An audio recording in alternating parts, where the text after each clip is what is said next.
Welcome to I news. పశ్చిమాసియా యుద్ధం ఇప్పుడు అత్యంత భయంకరమైన మలుపు తిరిగింది.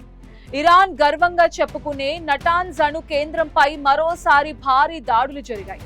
భూగర్భంలో వందల అడుగుల లోతులో ఉన్న అణు కేంద్రాలని ధ్వంసం చేసేందుకు అమెరికా ఈసారి బంకర్ బస్టర్ బాంబులను ప్రయోగించినట్టు తెలుస్తోంది.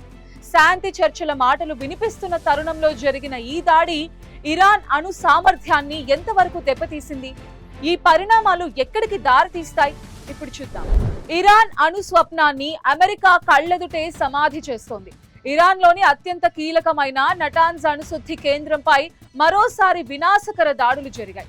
గతంలో జరిగిన సైబర్ దాడులు, క్షిపణి దాడుల కంటే ఈసారి జరిగిన దాడి అత్యంత శక్తివంతమైందని రక్షణ నిపుణులు విశ్లేషిస్తున్నారు. ఇరాన్ భూగర్భంలో అత్యంత భద్రంగా నిర్మించుకున్న యురేనియం శుద్ధి కేంద్రాలని లక్ష్యంగా చేసుకుని అమెరికా, ఇజ్రాయెల్ సంయుక్తంగా ఈ బంకర్ బస్టర్ బాంబులను ప్రయోగించినట్టు నివేదికలు వెల్లడిస్తున్నాయి. ఈ బంకర్ బస్టర్ బాంబుల ప్రత్యేకత ఏంటంటే ఇవి భూమిని చీల్చుకుంటూ వందల అడుగుల లోతుకు వెళ్లి అక్కడ ఉన్న కాంక్రీట్ కట్టడాలను తుత్తునియలు చేస్తాయి. నటాన్స్ లోని భూగర్భ సెంట్రిఫ్యూజ్లను పూర్తిగా నాశనం చేయడమే ఈ దాడి ప్రధాన లక్ష్యమని తెలుస్తోంది. ఈ దాడి వల్ల ఆ ప్రాంతంలో భారీ శబ్దాలతో పాటు భూమి కంపించినట్టు స్థానికులు చెప్తున్నారు. అణు కేంద్రం లోపల భారీగా మంటలు చెలరేగడం, అణుధూళి వెలువడే అవకాశం ఉండటంతో ఆ చుట్టుపక్కల ప్రాంతాల్లో హై అలర్ట్ ప్రకటించారు. అమెరికా అధ్యక్షుడు డొనాల్డ్ ట్రంప్ విధించిన 5 రోజుల గడువు ముగియక ముందే ఇటువంటి దాడి జరగడం చర్చనీయాంశంగా మారింది. ఇరాన్ శాంతి చర్చలకు సహకరించడం లేదని, అణుబాంబు తయారీలో వేగంగా అడుగులు వేస్తోందని నిఘా వర్గాల సమాచారం మేరకే ఈ నిర్ణయం తీసుకున్నట్టు పెంటగాన్ వర్గాలు సూచిస్తున్నాయి. అటు ఇరాన్ మాత్రం ఈ దాడులను తీవ్రంగా ఖండిస్తోంది.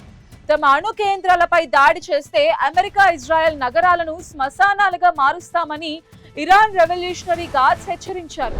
ప్రస్తుతం నటాన్స్ లో జరిగిన నష్టం అంచనా వేయలేనంతగా ఉందని ఉపగ్రహ చిత్రాలు సూచిస్తున్నాయి. ఈ దాడితో ఇరాన్ అణు కార్యక్రమం కనీసం 10 ఏళ్లు వెనక్కి వెళుతుందని అమెరికా భావిస్తోంది. అయితే ప్రతీకారంగా ఇరాన్ ఇప్పుడు తన వద్ద ఉన్న అత్యంత శక్తివంతమైన హైపర్సోనిక్ క్షిపణులను ప్రయోగించే అవకాశం ఉందని వార్తలు రావడంతో పశ్చిమాసియాలో అణు యుద్ధం ముంచుకొస్తుందనే భయంతో ప్రపంచ దేశాలు వణికిపోతున్నాయి. శాంతి చర్చల ఆశలు ఆవిరై యుద్ధ జ్వాలలు అణు కేంద్రాల వరకు చేరటం పెను ప్రమాదానికి సంకేతం.